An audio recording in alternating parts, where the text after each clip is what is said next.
Hey guys, and welcome back to Divine Journey 2.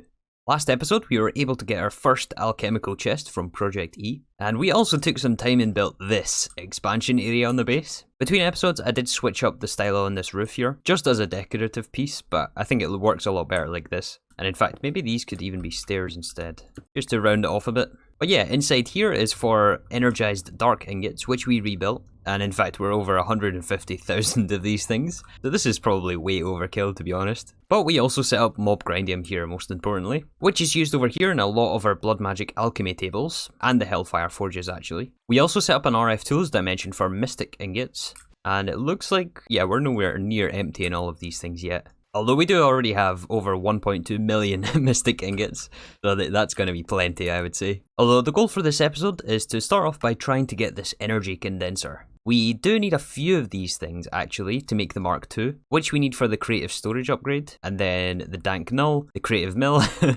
and then the neutron collector, which is our next major goal of this pack. But first, the energy condenser, which takes 2 alchemical chests. We made one of these things last episode. Let's see if we can request our second alchemical chest.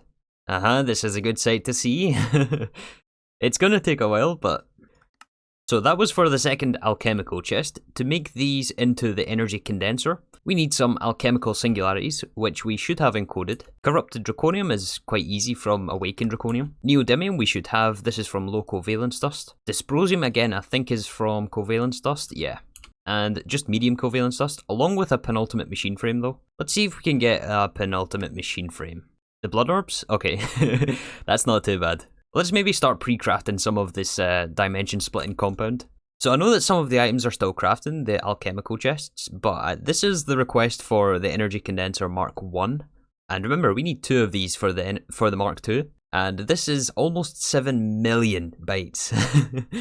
Yeah, we have to create several of these, and look at all that. Like, this is 2,000 Draconic Cores each. This has me a little worried actually, to be honest. But it's a good indicator to see exactly what we're missing here. So this craft for the alchemical chest has been going for, I think, over 45 minutes by now. I took a little break, but yeah, once we have this, we also need mediocre efficiency essence, which take more of these back sheets. And we've made quite a few batches of these, and I think we're just going to continue to batch craft these. It's not like we need thousands and thousands of these, we just need a couple for the neutronium compressor, and the rest for these efficiency essences, which are used in the energy condenser, and a couple for the next tier, which is made for the energy condenser Mark II. But to make crafting these things a bit easier, we can repurpose at least one of these liquid crafters, which we used to use for chaos shards. We now only need the one on the end, and instead we can move the recipe, which is in, I think, our manual one for these back sheets, and we'll move the interface straight on the input bus.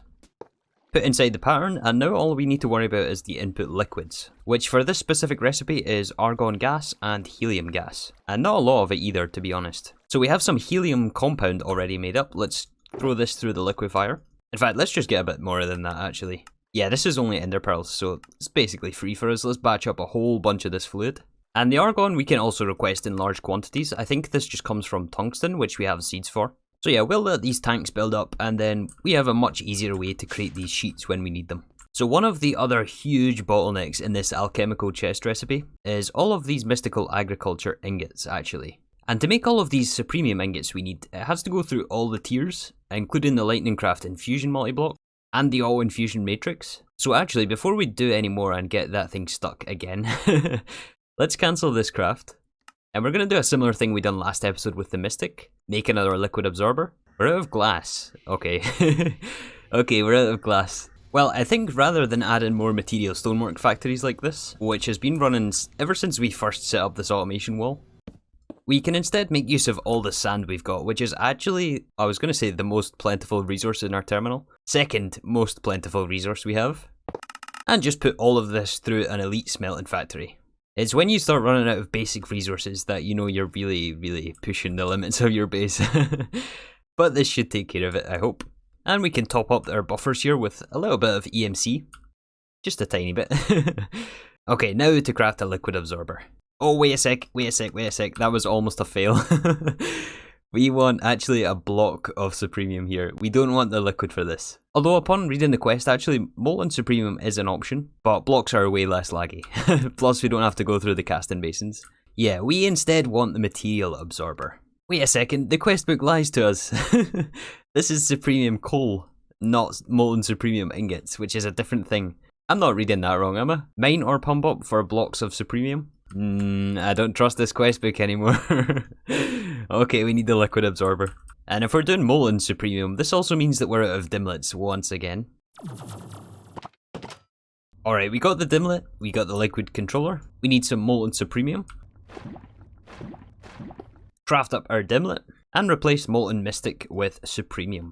Although before we go to that dimension, let's make sure we don't mess up our fluids here. Yeah, let's remove these Molten Mystic tanks. That way all of the casting basins should empty out. We'll craft up 4 more empty drums. And this way it allows us to reuse the same setup that we had. And we should never have to worry about creating Supremium ingots again. Alright, now that we got Supremium taken care of, let's restart this craft for the Alchemical Chest. So I noticed here that the next thing we have to address is Salis Mundus. I noticed this was getting low last episode, and we've finally run out, and the culprit for this is methane, which we do have automated over here, and we have to go bigger. Much, much bigger. So I think this time we're going to go for 20 crystallizers. We'll need some to make carbon and some to make hydrogen, which we then combine and then have to send through a transmutator. Oh, I forgot about this recipe. We're going to need a few of these as well. Okay, let's start with the crystallizers though. We are missing some potions, Constantan plates, apparently we don't have a recipe, and some lava buckets. I guess I must have missed the storage upgrade on this when we were doing this last time. Let's just make sure we have all the potions. Oh, but before we craft those things, we can free up the blood orbs by crafting up our Celestial Crystal Core, all 26 of the corruption cores. Turn some of these into the reactor stabilizer frames, and that should complete the rest of the crafts for this. Yeah, it just needs the reactor stabilizers, and then we have our chest. There we have it, Alchemical Chest number 2. These things are so useless. I think it's even smaller than the diamond chest. Anyway, back to the crystallizers. And back when we first crafted these things, I thought for sure we would never have to make these again. Alright, we also need the transmutators, but we'll save those for later. Let's build this setup first. And you know what, we may as well continue to make use of this vertical space. I think we'll build another building over here.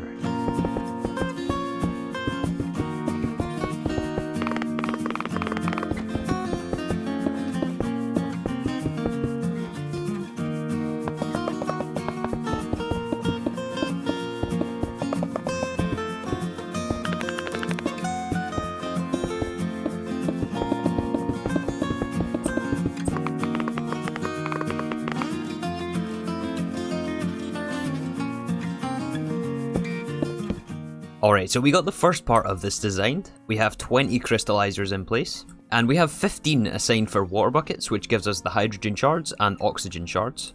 And these 5 at the bottom here are for coal, which give carbon. These also take blaze powder as a fuel source, which go in the side of each machine. Inputs are filtered in the top, and outputs from the bottom. And then we have 2 interfaces to round robin all of the inputs among all the crystallizers. So all of the outputs go into the drawer controller back there. And the oxygen we have a void upgrade on, since we don't actually use this for anything. However, the carbon and the hydrogen are combined in the autocrafter to give crystallized methane. And one of the convenient features about this, that I used quite a lot in Omnifactory actually, is you don't even have to pipe into this crafter for it to function. If there is adjacent inventories with the required items, it will automatically pull from those if you set the recipe. You just have to make sure you extract from the machine, which goes back into the drawer controller and stored in this methane drawer up the top here. So yeah, that's the crystallized methane. However, we are interested in the other version. Oh, actually, hold on, this has to be a compacting drawer. We want these crystallized methane as the clusters, which we then send through transmutation to give us this Abyssocraft methane. And this is what we use for our Salis Mundus. And I'm thinking that we go for 5 transmutators for these clusters. In fact, you know what, let's double check how quick these are. Oh yeah, it's slow. Yeah, we're going to need multiple. So if we're going to go for 5, that means we need 30 tanks of liquid corallium. I might be at this lake a little while. So here's something I didn't realise you could do.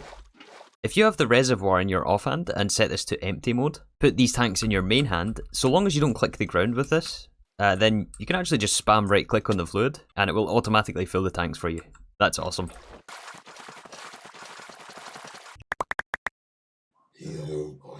And we'll also need to do more ritual altar crafts.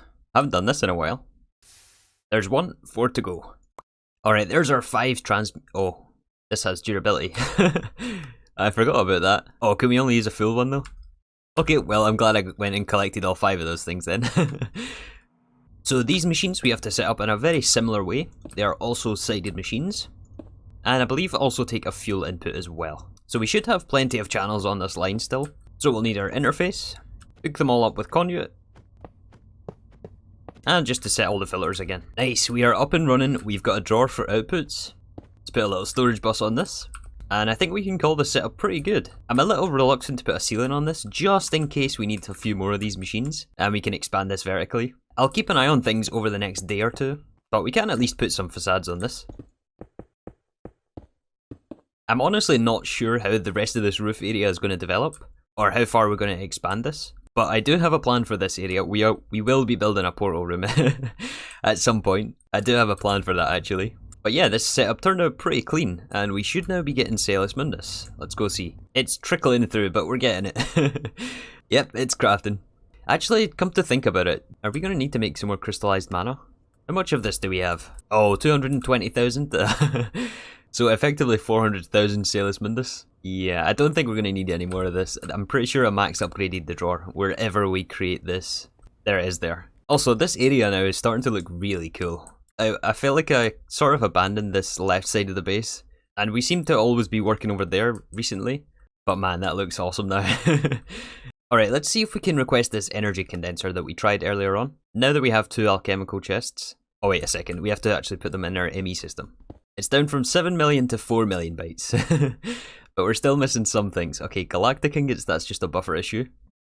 Apart from that, we have okay, let's go fix these Galactic Ingots. I removed the recipe for these since we're now doing them passively. And if we send items into the same crafter, it's going to put them in the drawer and not complete the craft. Which means things get stuck.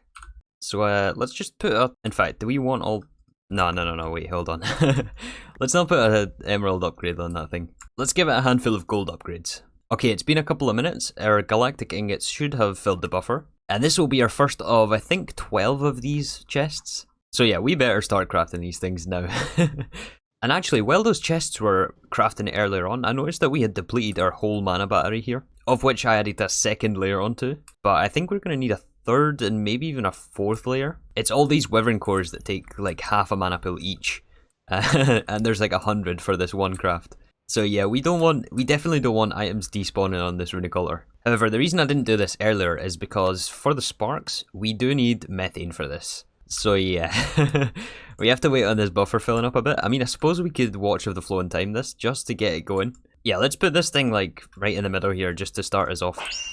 And I guess while all this is crafting, we are also out of rainbow tablets, which is pretty important. So I think it's time for another little Mars expedition. Oh, and one more thing before we go to Mars actually. A couple of you guys suggested last episode that instead of getting the lunar reactive dust for the Demon Lord, we can actually just EMC the Demon Lord ingot directly, and that saves the need for these 4 alloy smelters for Demon Lord. So yeah, I noticed that a little late, but it's okay. It's easy enough to switch over anyway.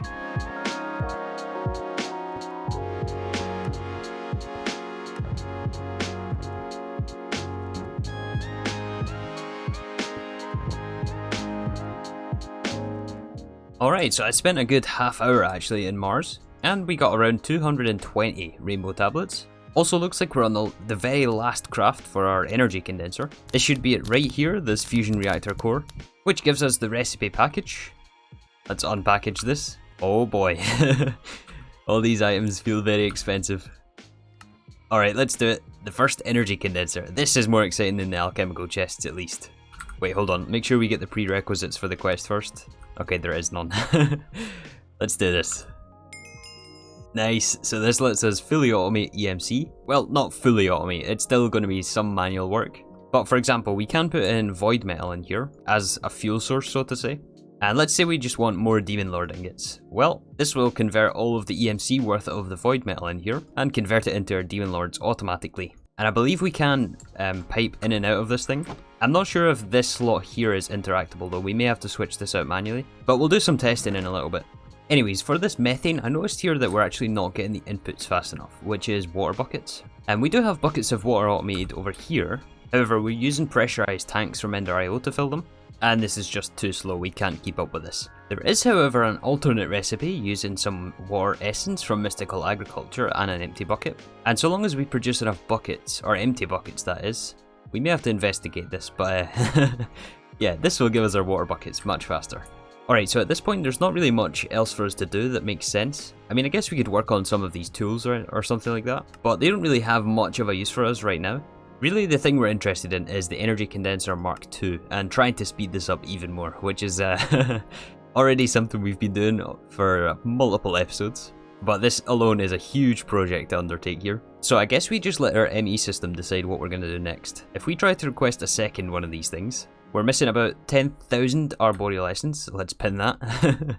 Magical leather, I'm not going to worry about this though. I did increase the buffer to 2,500, but as long as we split up the craft, this should be okay. The galactic ingots is only 1,000 missing. 10 magic tallow, that's nothing.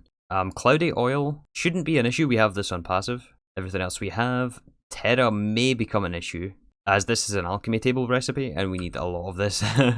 Okay, everything else we have. Emeradic crystals, glass balls. Oh, I did just increase the buffer on this. Just a tiny bit of mob grindium. Lots of incendium actually. We need to increase the buffer on this. Oh, and that is a lot of tenebrae to be missing. 7,000. We only have 1,000. Enderium we should increase the buffer for. Pulverized obsidian. Lumium, empowered void, pereskia, ink sacs, tin and iron crystals, void buckets, dragon's blood resin. Now that is something that is get a little bit concerning, as there's only one way to get this. Although everything else I think we've got, which isn't a bad start to be honest. Oh, and Salis Mundus, I forgot to turn this back on. Alright, so it's now actually the next day for me here. I've been doing a bunch of messing with these buffers, trying to get them all fixed. However, I was also crafting some Draconic Cores, and this thing got stuck again on Ignis. I don't think the issue is the export bus on these input hatches. I think it's actually our production of Ignis. So I think we have to do a similar thing we done over there with Precantatio and add 2 more slurry pumps, 2 more arcane alembics, and we'll need 2 more import buses for this as well. And we'll have to make sure we filter these for Ignis only. Now we can connect these up. And we got the void jars on the back for Potentia. And we have to once again break our multi-block, unplug the cables, here and here, and hook everything back up. Alright, that should be it all fixed. And our methane supplies are up to 900, which is a little less than I thought. But this is 1800 Salis Mundus, and I think we're only short about a stack for the Alchemical Chest. So I think honestly our production here is fine. So I crafted up some more sparks, and I think we're actually going to move the mana battery over to this side. And you know what? Just to make sure this doesn't become an issue in the future, I think we're actually going to increase our mana production here. And we'll add another Entropinium setup over here. I forgot how this goes though.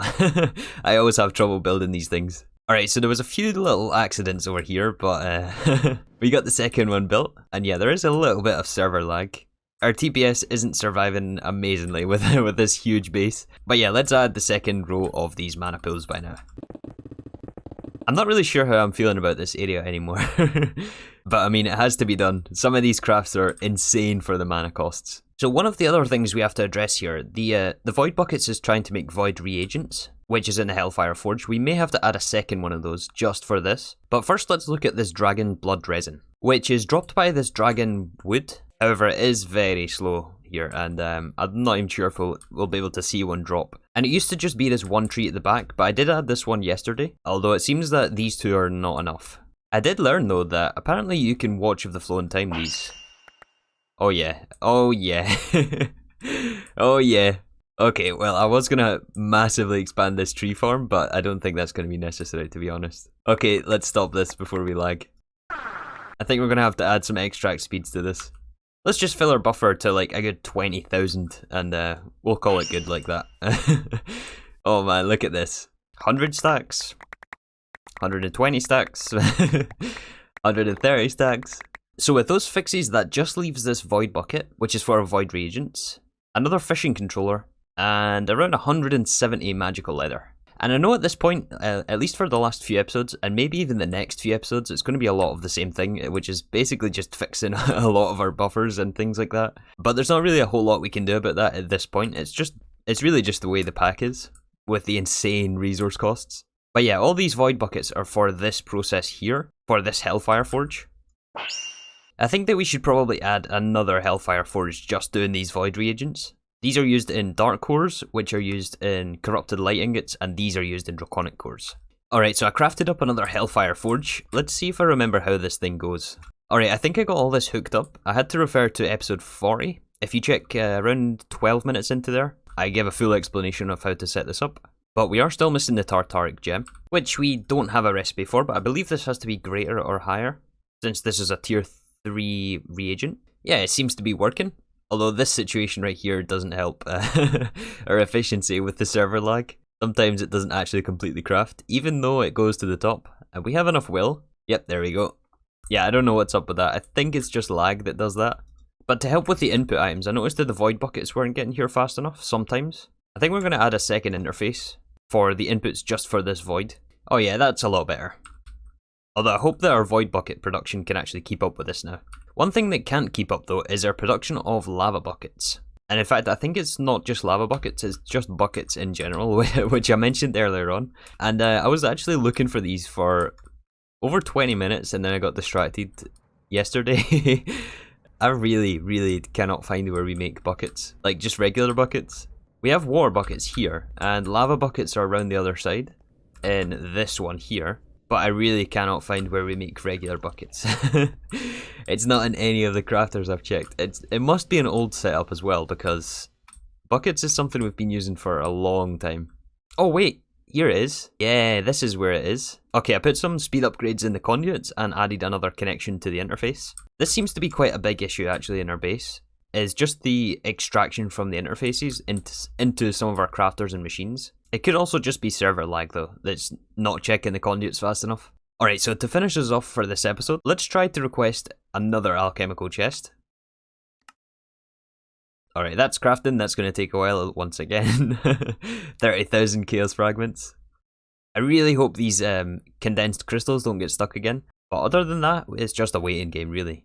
And let's have a look at automating this energy condenser. And since we want it fairly close to our terminals actually, I don't really want to have to be running around trying to find this thing. I think we're going to put it downstairs here. And maybe we'll knock out this wall a little bit. I think we've got space behind here. We already conveniently have channels just above, and this will allow us to put some more automation interfaces later on for some more of the extended crafts. Alright, so I extended out the room a couple of blocks. We can extend out our ME channel connections. Oh, I think I broke it. I hooked this line up to this line, and this is not on a P2P, and our whole network's down. Oh, is this it coming back? Things are broken.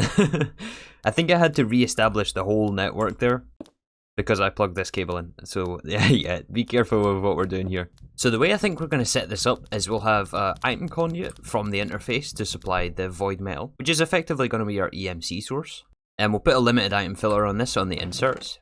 Then let's say we want to top up our glass supplies. We will have to manually insert in this slot.